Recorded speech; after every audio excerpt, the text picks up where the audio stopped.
Good evening, everyone. Thanks for the introduction, bio. I am a pediatrician by training and I'm currently employed at the Department of Health, where I have been acting as the senior medical officer since April 2020.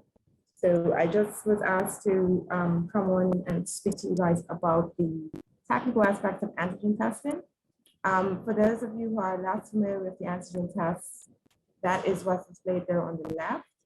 And on the right is what we're trying to move past, which is the PCR testing. That particular machine is one of the machines that heats up the sample.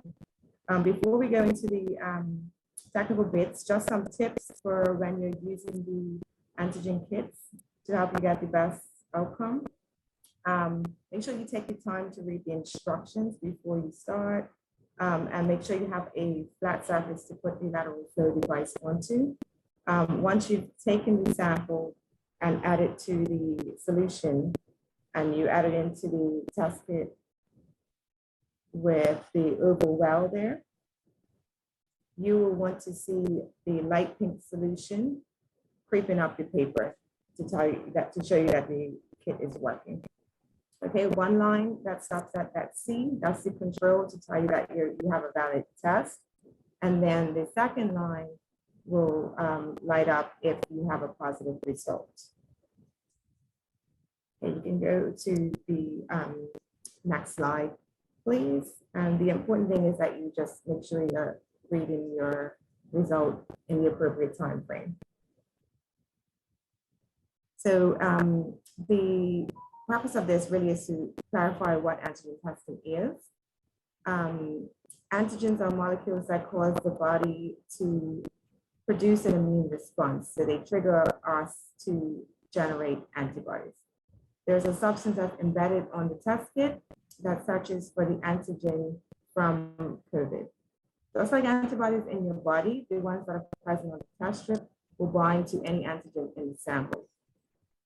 So if they bind to the coronavirus antigen, then a colored line will appear on the test strip, indicating a positive test and suggestive of the presence of SARS-CoV-2. So the reason why we are so interested in antigen testing is the importance of having rapid, accurate tests with the goal of trying to contain a highly contagious virus like COVID. They are accurate when we're using them consistently. You can go ahead to the next slide. So this slide here is just to highlight some of the key differences between antigen tests and PCR tests. So as we have all painfully learned in the last several days since the school break, PCR test results take a lot of time. Best case scenario is hours, worst case scenario is several days. Whereas antigen tests are much faster, usually around 15 to 30 minutes. They are both able to detect a positive case quite well. Antigen tests will detect about 80 to 90%, and PCR tests, it approaches 100%. So the real benefit for us as end users, as parents and members of the community, is that the antigen tests are easy to use. They require no specialized training, and they're easy to interpret once you know what you're looking for. Whereas in contrast, the PCR test is only able to be analyzed by trained medical staff, lab technician, and requires technical equipment in a lab. So with that, you can see why one is much more costly than the other. And the best thing for us right now is the convenience, which is certainly more advantageous with the antigen test in that you can do it at home, you can do it in your car, you can do it literally anywhere where you have a person and a flat surface and a test kit. Whereas in contrast, as we know, the PCR testing process requires a lot of resources and planning. And that goes right down from actually obtaining the sample from the person, adjusting your schedules around the appointment dates, queuing up, and that's just to get the sample. And then it has to be transported, processed, and then those results reported back. The key difference in terms of the science of the test is that the antigen test requires enough viral antigen to be present in the sample. So higher viral load, more infectious, a positive result. PCR tests amplify viral RNA, so little parts of genetic material from the sample, and it can detect even the tiniest traces of the virus, which sounds great, but also has its own challenges. Do I need to answer any questions yet, Aya? Or should I keep going?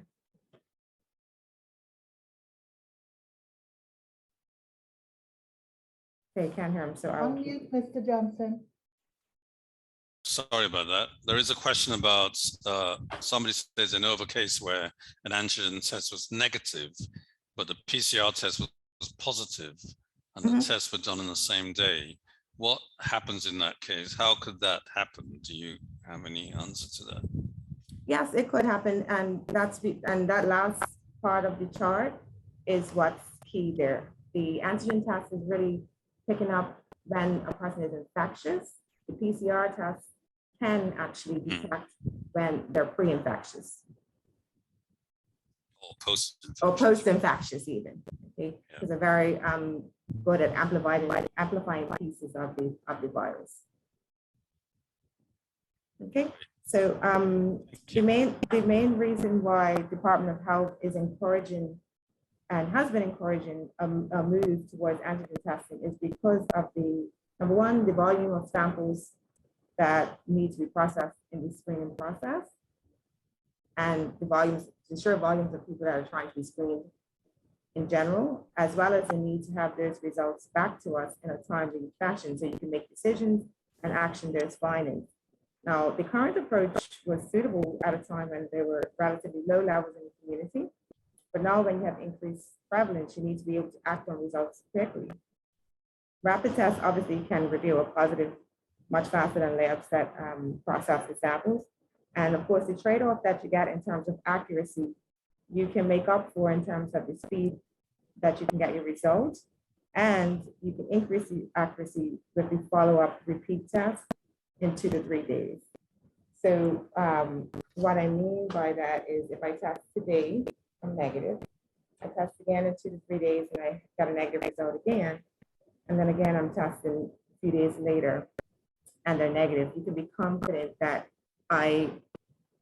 with my 3 consecutive negatives, I'm not infectious, not contagious. The opposite is also true. I have a negative today, a negative in 2 to 3 days, and a couple of days later, I got a positive on the antigen test. The day that I have that positive result is the day that I'm potentially a risk to people that I share a space with. And that's really what most people are worried about, being contagious enough to spread the virus to others. We're all trying to move forward and start living with this virus instead of being terrified of it. It's amongst us all. We're past the point of containing it and keeping it away. It's here. So the global shift away from PCR for mass screening is really to preserve PCR testing and the resources around it for what it was intended for, and that's clinical use, hospital use, people who are sick, confirming that diagnosis, and not necessarily using it for a screening process. Globally, antigen testing is a tool of choice for community use as COVID is becoming more endemic in our societies, and we figure out how to live with it and despite it being there. And that is all from me.